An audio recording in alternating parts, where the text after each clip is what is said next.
آج کل مذہب کے متعلق کئی قسم کے خیالات ہیں اور ساری دنیا میں ایک ہجان ہے. بعض جگہ تو مذہب سیاسی مقاصد کے لیے استعمال ہو رہا ہے، ایک آئیڈیالوجی کے طور پر، صرف جو ایک آئیڈیالوجی کے مقابل پر کھڑا کیا جائے تاکہ دوسرے فلسفے جو اس کو ناکام کرنے میں ہار چکے ہیں وہ مذہب کی طرف سے اٹھ کر ایک آئیڈیالوجی کا مقابلہ کریں.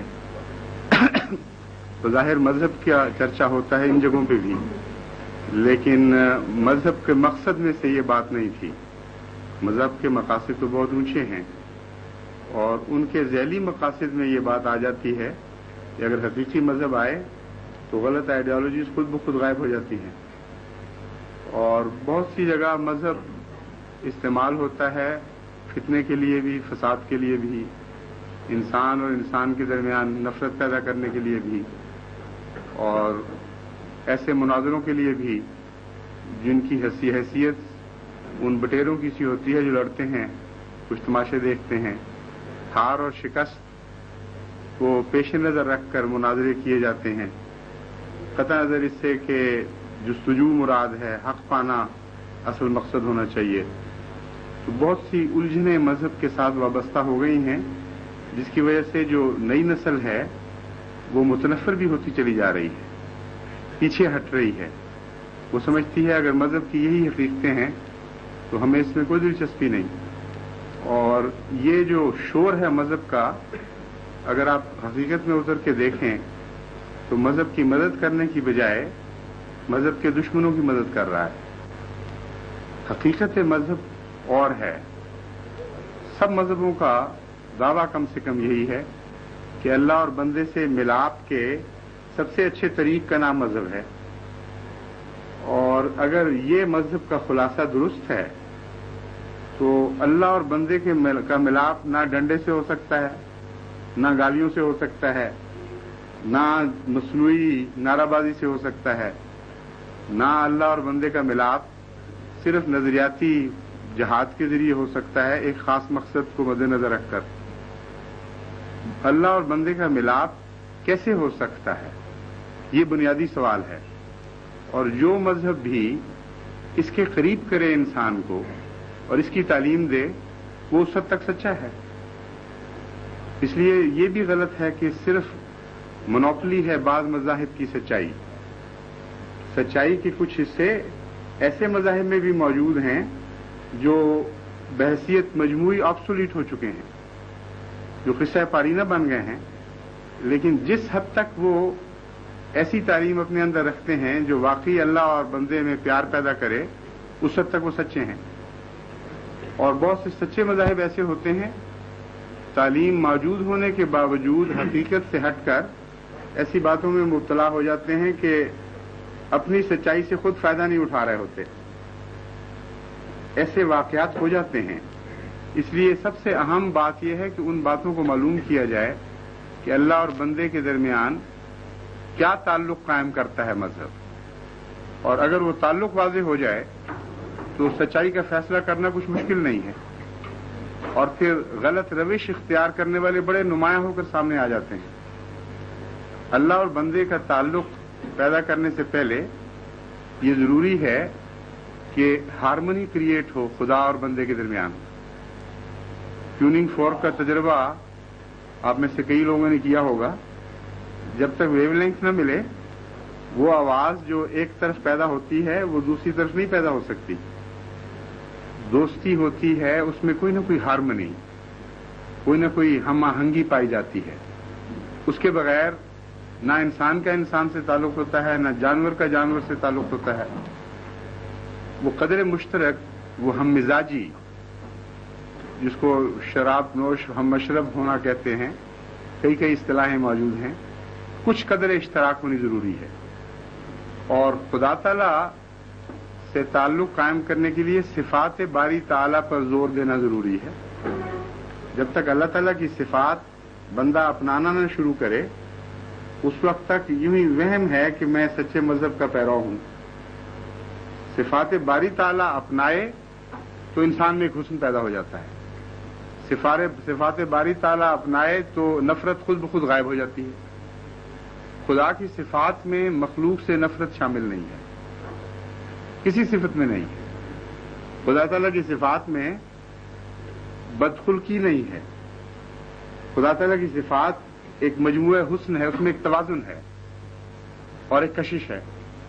تو یہ کیسے ممکن ہے کہ اللہ کسی کی ذات میں اتر رہا ہو اور وہ قابل نفرت بنتا چلا جا رہا ہو اور لوگوں کو قابل نفرت بناتا چلا جائے؟ اس لیے یہ سب سے بڑی پہچان ہے. مثلا قرآن کریم نے اس کے لیے بڑا سائنٹیفک ایک کلام، ایسا حیرت انگیز سائنٹیفک کلام ہے کہ کسی پہلو کو نہیں چھوڑتا نہیں. یہ بات کہنے کے بعد قرآن کریم پھر ایک نمونہ رکھتا ہے سامنے اور فرماتا ہے کہ اللہ کو اپنانا، اللہ کی صفات کو اختیار کرنا، اگر تم اپنے انسانوں میں سے کسی میں سیکھنا چاہتے ہو تو اس کے لیے ایک ماڈل ہے. اور وجہ اس کی یہ ہے، بہت ضروری چیز ہے. اللہ تعالیٰ اور ہے، بندہ اور ہے. اور بندہ تو ایک برتن کی طرح ہے جس میں لامحدود چیز آ ہی نہیں سکتی. اس بندے میں اگر خدا کی صفات اترے تو بندے کا جو رنگ ہو جانا چاہیے ہم صرف وہ دیکھ سکتے ہیں، ورنہ تو ایک فرضی بات ہے. تو اللہ تعالیٰ فرماتا ہے کہ دیکھو حضرت صلی اللہ علیہ وآلہ وسلم کی مثال دے کر کہ یہ وہ رنگ ہے جو ہو جاتا ہے جب خدا سے محبت پیدا ہو جائے. یہ وہ اسوہ ہے جو خود بخود ظاہر ہوتا ہے جب سچا خدا کا عاشق ہو. اس لیے صرف تمہارا دعویٰ کہ ہم اللہ کی طرف جا رہے ہیں، خدا سے محبت کرتے ہیں، خدا سے عشق کرتے ہیں، قابل قبول ہو نہیں سکتا جب تک کہ جنہوں نے اس دعوے کو سچا کیا ہے ان کی پیروی کر کے نہ دکھاؤ. چنانچہ اس بات کو خدا تعالیٰ اس طرح بیان فرماتا ہے، قل ان کنتم تحبون اللہ فاتبعونی یحببکم اللہ. کہ اے دعویٰ داران محبت، بڑی آوازیں اٹھتی ہیں عشق کے دعووں کی، لیکن عشق کا دعویٰ کچھ امتحانوں میں سے گزرتا ہے تو پھر سچا ثابت ہوا کرتا ہے. اور کچھ لوگ ان امتحانوں میں سے گزر کر سچے ثابت ہو چکے ہیں جو مثالیں بن جاتے ہیں. مثلا مجنون نے عشق کیا، وہ ایک مثال بن گیا اور کئی زبانوں کی شاعری اس سے متاثر ہوئی. تو قرآن کریم نے بھی عشق کی ایک مثال قائم کر دی. فرمایا تم جو محبت کا دعویٰ کرتے ہو، اگر تم سچے ہو تو پھر حضرت محمد مصطفیٰ صلی اللہ علیہ وآلہ وسلم کی پیروی کر کے دکھاؤ. ان کنتم تحبون اللہ فاتبعونی یحببکم اللہ. ان رسول اللہ صلی اللہ علیہ وسلم کی زبان سے مخاطب ہوا ہے، میری پیروی کر کے دکھاؤ اور پھر میں تمہیں ضمانت دیتا ہوں کہ اللہ تم سے محبت کرے گا. یک طرفہ محبت پیدا نہیں کر دیا کرتی، اگرچہ بظاہر سچی بھی ہو. اس میں اس سے زیادہ کلام کیا گیا ہے. ایک انسان جو عاشق ہوتا ہے کسی ذات کا، کسی ذات سے پیار کرتا ہے، اس کا بڑا مقصد یہ ہے کہ وہ بھی مجھ سے پیار کرنے لگے. تو اللہ تعالیٰ فرماتا ہے کہ صرف تمہاری محبت کی سچائی کی میں تصدیق نہیں کروں گا، میں تمہارا مقصد اعلیٰ، یہ محبت کا جو مقصد اعلیٰ ہوتا ہے وہ پورا کر دوں گا. اگر حضور اکرم صلی اللہ علیہ وسلم ان کی پیروی کرتے ہو تم، تو پھر سچے ہو جاؤ گے کہ ہاں تمہیں مجھ سے محبت تھی. اب اس پہلو سے جب حضور اکرم صلی اللہ علیہ وآلہ وسلم کو اسوہ دیکھتے ہیں تو آپ کو اللہ تعالیٰ رحمت للعالمین فرماتا ہے. رحمت للعالمین بن کیسے سکتے تھے جب تک رحمان سے سچا پیار نہ ہو؟ یعنی خدا کی ہر صفت کے بدلے ایک صفت حضور صلی اللہ علیہ وآلہ وسلم کو عطا ہوئی. جب آپ الحمدللہ رب العالمین الرحمن الرحیم کہتے تھے تو پورے سچے دل سے رحمان کہتے تھے اور رحمان بننے کی کوشش کرتے تھے.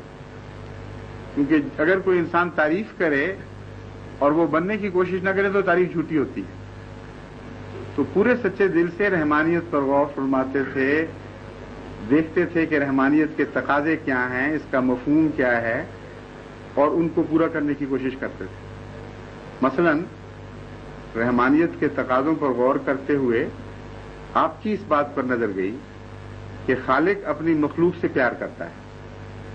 اور بعض رحمانیت کے جلوے ایسے ہیں جو مومن اور غیر مومن دونوں پر برابر ظاہر ہوتے ہیں. انسان اور غیر انسان سب پر جلوہ گر ہوتے ہیں. جس قدر آپ نے رحمانیت کی معرفت میں ترقی فرمائی اتنا ہی خدا کی طرف سے بڑا انعام ملا. چنانچہ آپ کو رحمت للناس نہیں فرمایا بلکہ رحمت للعالمین فرمایا. عالمین میں حیوان بھی آ گئے, عالمین میں کائنات کا پورا تصور آ گیا, جس کا مطلب یہ ہے کہ آپ کی معرفت تمام دوسرے نبیوں سے زیادہ تھی, اس لیے آپ پر زیادہ رحمت ہوئی. ایک تعلق ہے انسان کا خدا کی صفات کو سمجھنا اور مقابل پر خدا کا انعام ہونا, ان کے ساتھ ان کا ایک براہ راست واسطہ ہے. اس لیے اس میں کوئی آربیٹری فیصلہ نہیں ہے اللہ تعالیٰ کا کہ پہلے نبیوں کو پر تو قومی رحمت کے طور پر جلوہ گر ہوا اور حضرت محمد مصطفیٰ صلی اللہ علیہ وآلہ وسلم پر عالمی رحمت کے طور پر جلوہ گر ہوا. وجہ یہ تھی کہ حضرت حضور اقدس صلی اللہ علیہ وآلہ وسلم نے رحمانیت کا وہ عرفان حاصل کیا جو پہلے نبی نہیں کر سکے تھے. اور جتنا بڑا ظرف ہوتا ہے اتنی بڑی نعمت اس میں داخل ہو سکتی ہے اگر کوئی داخل کرنے کا فیصلہ کرے. تو یہ ہے صفات باری تعالیٰ پر غور, اور صفات باری تعالیٰ کے نتیجے میں جو وجود پیدا ہوتا ہے وہ محمد مصطفیٰ صلی اللہ علیہ وسلم. اس لیے یہ کیسے ہو سکتا ہے کہ مذہب خدا سے تعلق کی خاطر قائم ہو, ایک نمونہ سامنے قائم ہو جائے, اور مذہب کا نتیجہ یہ نکلے کہ زحمت للناس یا زحمت للعالمین. وہ بات ہی جھوٹی ہے, وہ سارا فلسفہ غلط ہے جو انسان کو انسان سے نفرت اور آمادہ کرتا ہے.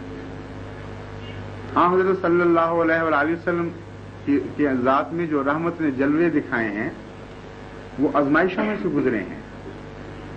صرف زبانی بات نہیں تھی کہ رسول خدا کو ہم کہتے ہیں خدا نے رحمت للعالمین کہہ دیا اور فخر شروع کر دیں. رحمت للعالمین کہنا اور بات ہے, رحمت للعالمین بن کے دکھانا بالکل اور بات ہے. اور ہر امتحان پر کچھ تقاضے ہوتے ہیں. حضرت صلی اللہ علیہ وآلہ وسلم نے ہر اللہ تعالیٰ کی صفت کے تقاضے اس امتحان میں پورے کر کے دکھائے ہیں. یہ مضمون ہے جو حضور صلی اللہ علیہ وآلہ وسلم کے ذریعے ہم پر کھلا, اور ان معنوں میں آپ وسیلہ ہیں. ایک فرضی وسیلے کا تصور بھی بنایا ہوئے لوگوں نے کہ رسول اللہ صلی اللہ علیہ وسلم کو ہم وسیلہ کہہ دیا, وہ آپ ہی وسیلہ بن گیا, ہمیں خدا سے ملا دیا. یہ فرضی باتیں ہیں. ایک حقیقت ہے. حقیقت یہ ہے کہ جب حضور اکرم صلی اللہ علیہ وآلہ وسلم کی ذات میں صفات باری تعالیٰ کو آپ جلوہ کر دیکھیں اور امتحان آئیں اور ہر صفت اس میں استقامت دکھا دے اور دنیا کے امتحان میں ناکام نہ ہو, اور آپ یہ سیکھ لیں کہ یہ ہوا کرتا ہے اور وہ اخذ کر لیں, اس حصے میں اللہ آپ کا ہو جائے گا, کانٹیکٹ پوائنٹ پیدا ہو جائے گا. اور اس کو کہتے ہیں وسیلہ, کہ حضرت محمد مصطفیٰ صلی اللہ علیہ وآلہ وسلم سے سچا پیار اور عشق لازماً انسان کو خدا سے ملاتا ہے. اور جب خدا سے ملاتا ہے تو وہ بندوں پر پھر اسی طرح ظاہر ہوتا ہے بندہ جس طرح خدا بندوں پر ظاہر ہوتا ہے. یہ جو مضمون ہے اس کو کامل طور پر اللہ تعالیٰ نے اس طرح بیان فرمایا, انما الذین یبایعونک تحت الشجرۃ انما یبایعون اللہ ید اللہ فوق ایدیہم. یہ لوگ جو درخت کے نیچے تیری بیعتیں کر رہے ہیں یہ اللہ کی بیعت کر رہے ہیں. ید اللہ فوق ایدیہم, اللہ کا ہاتھ ان کے ہاتھ کے اوپر ہے. بعض جاہل, بعض دہریہ ہم سے سوال کرتے رہے ہیں, بعض کمیونسٹوں نے مجھ سے معین سوال کیا. ایک طرف تو اسلام بڑے دعوے کرتا ہے توحید کی تعلیم, اور دوسری طرف قرآن کریم کہتا ہے کہ رسول کریم صلی اللہ علیہ وسلم اللہ تھے, اللہ کا ہاتھ تھا. میں نے کہا تم سمجھے نہیں بات کو. دو طرح سے نام دوسرے کو دیا جاتا ہے, یا کامل طور پر ہم مرتبہ ہونے کے نتیجے میں یا کامل طور پر غلام ہونے کے نتیجے میں. اور ایک مرتبہ غلامی سے ملا کرتا ہے, ایک ایسی ذات جس کا اپنا وجود کوئی نہ رہے, جس کے اوپر کلیتاً ایک اور ذات کا غلبہ ہو جائے.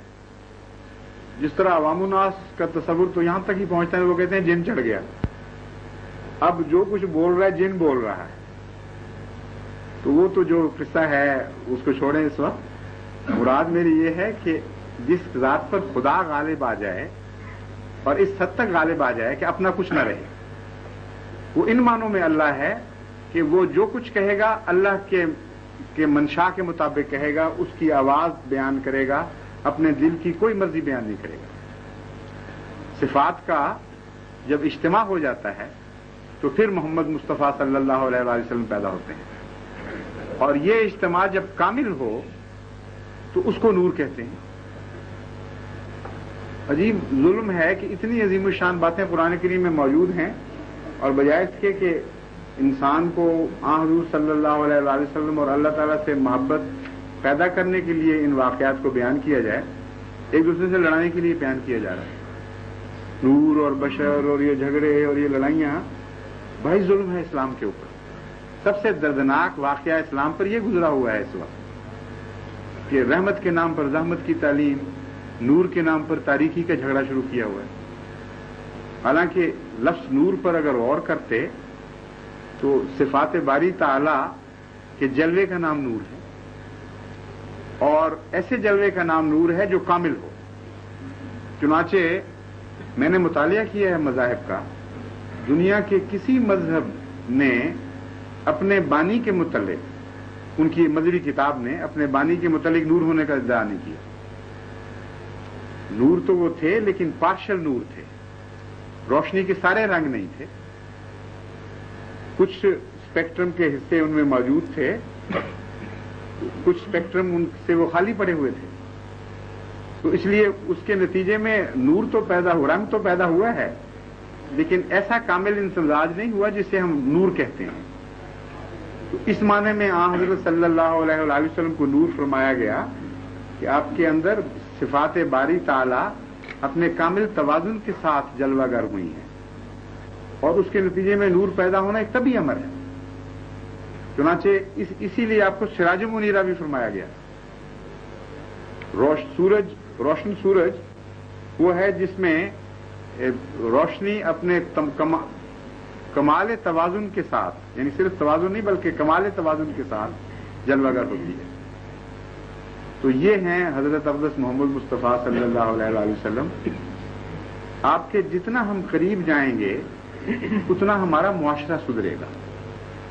جتنا ہم قریب جائیں گے یہ دنیا ہمارے لیے جنت بنتی چلی جائے گی. اور اسلام کسی ایسی جنت کو پیش نہیں کرتا جو تصورات میں ہو اور اس دنیا میں نہ اتری ہو. سارے دکھ ہمارے سنت نبوی سے دور ہونے کے نتیجے میں ہیں. یہ جیسا کہ میں نے بیان کیا ہے دوسرے لفظوں میں صفات باری تعالی سے پیچھے ہٹنے کے نتیجے میں. جو جب رسول میں جلوہ گر ہوں تو اسی کا نام سنت ہوتا ہے. وہ خلق جو دلوں کو جیتنے والا ہے، جو مخلوق سے محبت کرنے والا ہے، جو اس کے لیے قربانی دینے والا ہے، اس خلق کے بغیر نہ اسلام زندہ ہو سکتا ہے، نہ اسلام کی طرف کوئی مائل ہو سکتا ہے، نہ ہمارا معاشرہ جنت بن سکتا ہے. یہ ایک ایسی حقیقت ہے کہ کبھی کوئی دنیا کی طاقت اس کو تبدیل نہیں کر سکتی، جتنی مرضی نعرہ بازی کر لیں. اسوہ محمد مصطفیٰ صلی اللہ علیہ وآلہ وسلم کے بعد نہ آپ کو چین آنا ہے، نہ آپ کو امن نصیب ہونا ہے، نہ آپ کی طرف کوئی مائل ہوگا. فرضی قصے ہیں، حقیقت سے ہٹ کر ہیں. اسوہ محمد مصطفیٰ صلی اللہ علیہ وآلہ وسلم پر قرآن کریم کی بہت ساری آیات عجیب حسن کے ساتھ روشنی ڈالتی ہیں. ایک مثلا آپ کا جلوہ یہ دکھایا گیا، دنا فتدلا فکانا قاب قوسین او ادنا، کہ محمد مصطفیٰ صلی اللہ علیہ وآلہ وسلم دنا اپنے رب کے قریب ہوئے. فتدلا کا اکثر اور اللہ بھی ان کے قریب ہوا، یہ بھی درست ہے، غلط نہیں ہے. لیکن ضمیر جب حضور اکرم کی طرف گئی تھی، آپ کا ذکر چھیڑا تھا، تو تدلہ کی اول ضمیر حضور اکرم کی طرف ہی جاتی ہے. اور ایک اور مضمون پیدا ہوتا ہے کہ ایک منٹ ابھی چھوڑ دیتا ہے نہیں کہ ایک منٹ اس کے بعد حضور اکرم صلی اللہ علیہ وآلہ وسلم کا ایک اور جلوہ اس میں نظر آتا ہے بہت ہی پیارا، کہ اپنے رب کے قریب ہوئے اور اپنے رب کو پانے کے بعد وہیں نہیں ٹھہر گئے کہ میں نے پا لیا بس کافی ہو گیا. تدلا پھر مخلوق کی طرف جھکے. اور تدلا کا لفظ نہایت ہی ڈسکرپٹیو، نہایت ہی اعلیٰ تصویر کھینچنے والا ہے. تدلا اس درخت کو کہتے ہیں، اس درخت کے لیے استعمال ہوتا ہے جس کی شاخیں پھل سے بجل ہو کر اس لیے جھکتی ہیں کہ توڑنے والے کے قریب آ جائیں، وہ اس فیض کو پا لیں جو فیض درخت کو عطا ہوا ہے. دناف تدلا کا حقیقی اور اصلی معنی یہ بنے گا کہ حضرت محمد مصطفیٰ صلی اللہ علیہ وآلہ وسلم جب صفات باری تعالیٰ سے متصف ہوئے اور اپنے رب کی حقیقت کو آپ نے پا لیا تو بندوں کی طرف جھکے اور ان کو بلایا اور ان کو ان نعمتوں میں شریک کرنے کی دعوت دی. اور تدلا میں قربانی کا معنی پایا جاتا ہے، کیونکہ جو شاخیں جھکتی ہیں بوجھ سے بعض دفعہ وہ تکلیف اٹھاتی ہیں، بعض دفعہ ان کو نقصان پہنچتا ہے. اور اس میں کہیں بھی یہ ہے تبلیغ کی حقیقت، اس میں کہیں غصے کا کوئی مضمون نہیں، نفرت کا کوئی مضمون نہیں، فیض کے جاری ہونے کا مضمون ہے. چنانچہ حضرت صلی اللہ علیہ وآلہ وسلم نے جب فیض پہنچایا تو ساری زندگی میں ایک واقعہ بھی ایسا نہیں کہ فیض پہنچاتے وقت آپ کو غصہ آیا ہو یا کسی نے فیض نہ قبول کیا ہو تو آپ نے اس کو گالیاں دی ہوں، آپ نے اس کو کہا اچھا میں تمہیں ٹھیک کرتا ہوں، تم نعمت لیتے ہو کہ نہیں لیتے. اور اگر کسی نے گالیاں دیں تو اس وقت بھی فیض ہی پہنچایا اور دکھ اٹھا کر بھی فیض پہنچایا. یہ ہے دناف تدلا کی تصویر جو قرآن کریم کھینچتا ہے. اور ساری زندگی میں ایک واقعہ ایسا نہیں کہ لوگوں کی بدی کے نتیجے میں آپ کو طیش آیا ہو. قرآن کریم اس کا ذکر کرتا ہے کہ جب لوگ دکھ دیتے تھے تو کیا ہوتا تھا. اللہ تعالیٰ فرماتا ہے فَلَعَلَّكَ بَاخِعٌ نَفْسَكَ اللہ یکونوا مومنین. اے محمد صلی اللہ علیہ وسلم تیرے دل کی عجیب حالت ہے، وہ ایمان نہیں لا رہے، تجھے گالیاں دے رہے ہیں، تجھے دکھ دے رہے ہیں، اور تیری کیفیت یہ ہے کہ ان کے غم میں اپنے آپ کو ہلاک کر رہا ہے. یہ مومن نہیں ہوتے اور اس غم میں خود گھلا جا رہا ہے اور میں نہیں پسند کرتا کہ تیری ذات ان کی وجہ سے ہلاک ہو. فَلَعَلَّكَ بَاخِعٌ نَفْسَكَ میں یہ محبت کی ریپریمانڈ ہے، بڑے پیار سے ایک ہلکی سی سرزنش ہے کہ تو اتنا زیادہ بڑی نوع انسان سے پیار کرتا ہے کہ ان کے جو تجھے دکھ دیتے ہیں ان کو دکھ دینے کی بجائے، ان کو نفرت کرنے کی بجائے ان کے غم میں خود ہلاک ہو رہا ہے. اس آیت کی نام لیے بغیر ایک تفسیر حدیث میں ملتی ہے جو عملی زندگی میں حضور صلی اللہ علیہ وسلم کے نظر آتی ہے. آپ فرماتے ہیں کہ مجھے سورہ ہود نے بوڑھا کر دیا. صحابہ نے عرض کیا یا رسول اللہ کیا مطلب ہے؟ آپ نے فرمایا سورہ ہود میں ان قوموں کے حالات تھے جن قوموں نے خدا اور اس کے رسولوں کا انکار کیا اور بڑی بڑی بلندیوں سے گری ہیں، بڑی عظیم شان قومیں تھیں. خدا نے ان کی صفیں لپیٹ دی اور ان کو ہلاک کر دیا. تو مجھے اس غم سے کہ یہ واقعہ دوبارہ نہ ہو میرے بال سفید ہو گئے. 11 بچے کہتے ہیں وفات پا گئے، پیدا ہوئے اور بال نہیں سفید ہوا کوئی. اتنے دکھ دیے ظالموں نے، کوئی بال نہیں سفید ہوا. بال سفید ہوئے ہیں دشمن کے غم میں کہ وہ ہلاک نہ ہو جائے. بس فَلَعَلَّكَ بَاخِعٌ نَفْسَكَ یہ تفسیر ہے. حدیث میں ملتا ہے کہ حضرت صلی اللہ علیہ وآلہ وسلم کو کسی بات پر، کسی قابل نفرت بات پر بھی اشتعال نہیں آتا تھا، رحم پیدا ہوتا تھا. مثلا ایک موقع پر ایک روایت آتی ہے کہ ایک بدو آ گیا اور اس نے ادھر ادھر دیکھنا شروع کیا نماز میں، اور کوئی بات ہوئی تو اپنے ران بھی پیٹنے لگ گیا. تو نماز ختم ہو کر جب ختم ہوئی تو صحابہ نے بڑی نفرت سے گھور کر اس کو دیکھا اور بعض غصے سے دوڑے. کہ رسول اللہ صلی اللہ علیہ وسلم کی نفرت تو نہیں کہنا چاہیے، حضرت کی محبت کی وجہ سے ذرا جذباتی زیادہ ہو گئے، اور کہا کہ یہ اس طرح کی حرکتیں تم کر رہے ہو.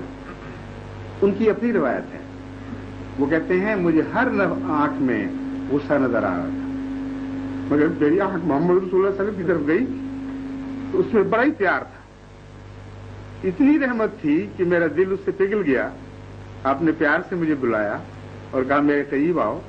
میں حاضر ہوا اور فرمایا کہ دیکھو اس طرح نہیں کیا کرتے، اس طرح کیا کرتے. یہ آپ کا نصیحت کا طریقہ، کوئی غصہ نہیں آیا. صحابہ بیان کرتے ہیں کہ ایک موقع پر ایک یہودی نے آ کر آپ کے گلے کا جو پٹکا تھا، چادر ڈالی ہوتی تھی، اس کو کھینچا بڑے زور سے اور کہا تو وعدہ خلافی کرتا ہے اور میرا قرض ادا نہیں کیا.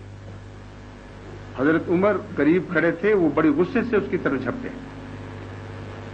سزا دینے کے لیے. رسول اللہ صلی اللہ علیہ وسلم نے روک دیا، فرمایا عمر یہ درست نہیں کیا تم نے، تمہیں یہ کہنا چاہیے تھا، مجھے کہتے کہ یا رسول اللہ آپ نے واقعی اس کا قرض دینا تھا تو دے دینا چاہیے تھا، اور اس کو کہتے کہ ادب انسانیت سیکھو. اس طرح مطالبے نہیں کیے جاتے. کیسا سادہ پاکیزہ کلام اور کیسا رجحان ہے، اتنا حسین توازن ہے کہ اس کے نتیجے میں سوائے اس کے کہ عشق پیدا ہو کچھ ہو ہی نہیں سکتا، بے اختیاری ہو جاتی ہے. چنانچہ آپ نے پھر ساتھ یہ بھی فرمایا کہ یہ غلط کہہ رہا ہے، میرا وعدے کا وقت ابھی پورا نہیں ہوا تھا.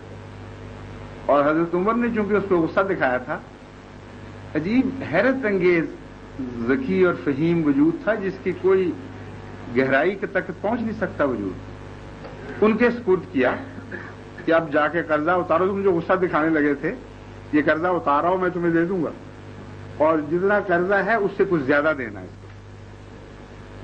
وہ جب دیا اس کو زیادہ تو اس نے کہا میں نے واپس جانا ہے.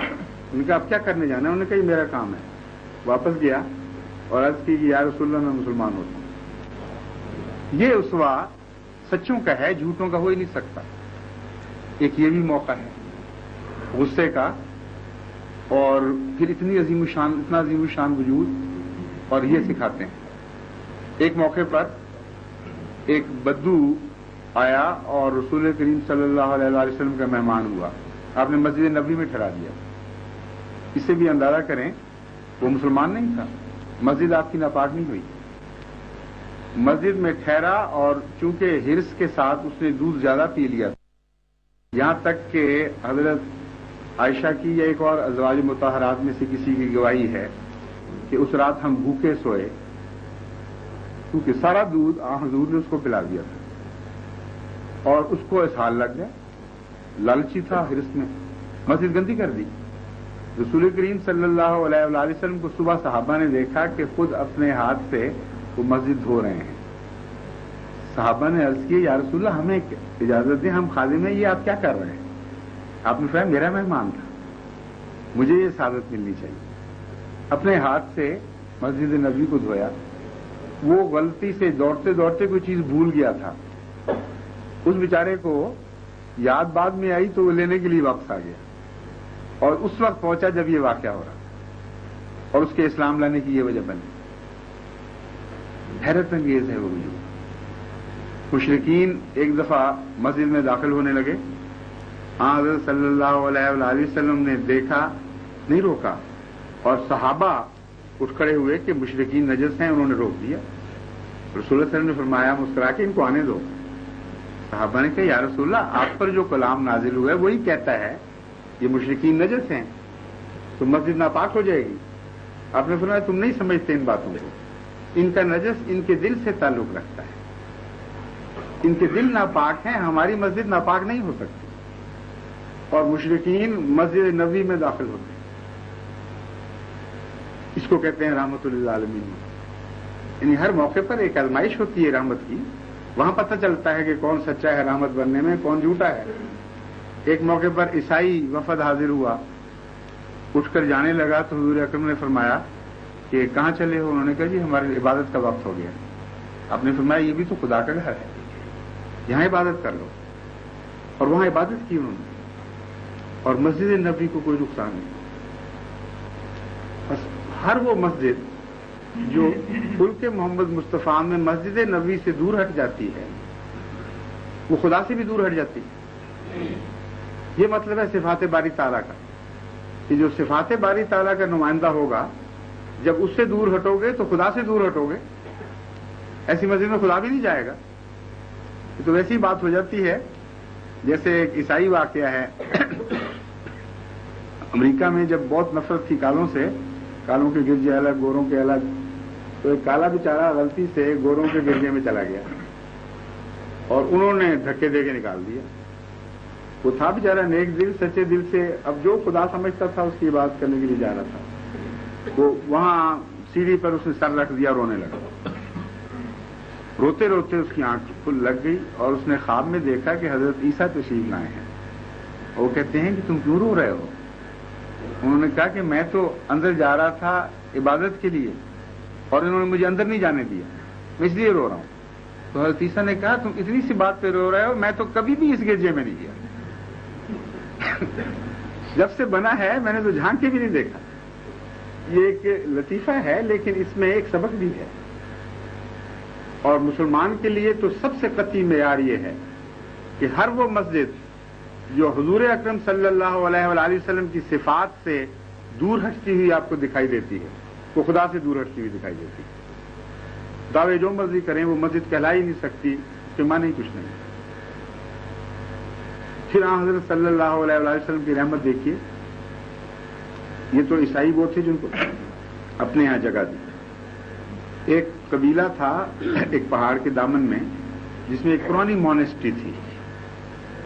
وہ عیسائی حضور اکرم صلی اللہ علیہ وآلہ وسلم سے ملنے آئے تو آپ نے ان کو ایک تحریر لکھ کے دی جو آج تک ریکارڈ کے طور پر ہسٹوریکل موجود ہے۔ اس تحریر میں آپ نے لکھا کہ ان کی صلیب کی حفاظت کی جائے گی، ان کے گرجے کی حفاظت کی جائے گی، اور اگر کوئی مسلمان ان کی صلیب یا گرجے کی حفاظت نہیں کرے گا یا ان کے دفاع میں مدد نہیں کرتا تو اس کا میرے ساتھ کوئی تعلق نہیں۔ رحمت للعالمین پھر اس کو کہتے ہیں نا، کوئی پہلو نہیں ہے جو خالی ہے رحمت سے۔ آپ نے ہزار دفعہ شاید سنی ہو پرندوں کی آواز، اوپر چیخیں مار رہے ہیں، کبھی برائی نہیں کی کہ کس وجہ سے شور مچا رہے ہیں، کیا واقعہ ہو رہا ہے، خیال ہی نہیں آتا یہ جانور اور قوم ہیں، ہم اور قوم ہیں، ان کے دکھ ان کے ساتھ ہوں گے۔ لیکن ایک غزلے کے موقع پر آپ نے پڑاؤ ڈالا ہوا تھا، ایک پرندے کی چیخ کی آواز آئی، حضور صلی اللہ علیہ وسلم سب بے قرار ہو گئے، خیمے سے باہر نکلے اور پوچھا طلب بتا کرو یہ کیا ہو گیا ہے، اس پرندے کی آواز میں مجھے درد ملا ہے۔ صحابہ نے دریافت کیا تو پتہ لگا ایک شخص نے اس کے بچے نکال لیے تھے گھونسلے سے، تو آپ نے فرمایا اس کے بچے واپس رکھو لیکن ورنہ مجھے چین نہیں آئے گا۔ بچے واپس رکھے تو پھر حضور اکرم صلی اللہ علیہ وآلہ وسلم کو تسکین قلب ملی۔ تو دعویٰ تو نہیں ہے صرف ہمارا کہ رسول اکرم صلی اللہ علیہ وسلم رحمت للعالمین، ہر قدم پر، ہر زندگی کے شعبے میں، ہر موڑ پر جہاں بھی رحمت کے امتحان آئے آپ نے رحمت بن کے دکھایا۔ اس وجود سے تعلق توڑ کر یہ ہو کیسے سکتا ہے کہ مسلمان قابل نفرت ہو دنیا میں کسی کی نظر میں؟ یہ ناممکن ہے کہ سورج سے اندھیرے نکلتے آپ دیکھیں کبھی۔ حضور اکرم تو سورج ہیں، سراج منیرہ قرآن نے فرمایا ہے۔ تعلق اگر سچا ہوگا تو اس سے نور پھوٹے گا۔ ناممکن ہے کہ اندھیرے نازل ہو رہے ہوں، رحمت سے زحمت پھوٹ رہی ہو اور عفو اور مغفرت سے ظلم اور صفاقی نکل رہی ہو۔ یہ تضادات ہیں، اس کے لیے کسی دلیل کی ضرورت نہیں۔ سب سے روشن حقیقت خدا کے بعد حضرت اقدس محمد مصطفیٰ صلی اللہ علیہ وسلم کی ہے، اس لیے اس کو اختیار کریں۔ نظریاتی اختلاف کی میں بات کوئی نہیں کرنا چاہتا، لیکن یہ وہ حقیقت ہے جس سے کوئی انکار کر ہی نہیں سکتا۔ اس کو اس طرح اختیار کریں جیسے حق ہے، پھر دیکھیں روز روز آپ کے اندر تبدیلیاں کیسی پیدا ہوتی ہیں۔ ایک نیا وجود پیدا ہوگا، اس وجود کی عظمت کا احساس پیدا ہوگا اور آپ مستغنی ہو جائیں گے غیر سے۔ پھر کوئی غیر تعریف کرتا ہے یا نہیں کرتا، خدا کی وہ صفت بھی صفات سے ہی پیدا ہوتی ہے کہ خدا مستغنی ہے۔ کوئی دنیا میں اس کی پرواہ کرتا ہے یا نہیں کرتا، عبادت کرتا ہے یا نہیں کرتا، اللہ تعالیٰ فرماتا ہے مجھے کوئی پرواہ نہیں، اس لیے کہ نوبیلٹی جو ودن ہے، ذات کے اندر کی کا حسن، وہ مستغنی کر دیا کرتا ہے۔ پھر آدمی ریا سے پاک ہو جاتا ہے، اس کو وہ ان باتوں سے بے پرواہ ہو جاتا ہے، کوئی میرے متعلق کیا سوچ رہا ہے، کیا کہہ رہا ہے. اتنا حسن ہے انسان کی ذات میں، یعنی امکان ہے حسن پیدا ہونے کا، کہ اپنے حسن میں ڈوب جاتا ہے اور وہی خدا ملے گا، اس کو پھر باہر بھی نہیں ملے گا. اس لیے صرف میں اتنا عرض کرتا ہوں کہ ان باتوں پہ غور فرمائیں اور اپنی زندگی میں ایسی تبدیلی پیدا کریں کہ صفات باری تعالی حضرت اقدس محمد مصطفیٰ صلی اللہ علیہ وآلہ وسلم کے وسیلے سے ہمارے اندر اترنی شروع ہو جائے.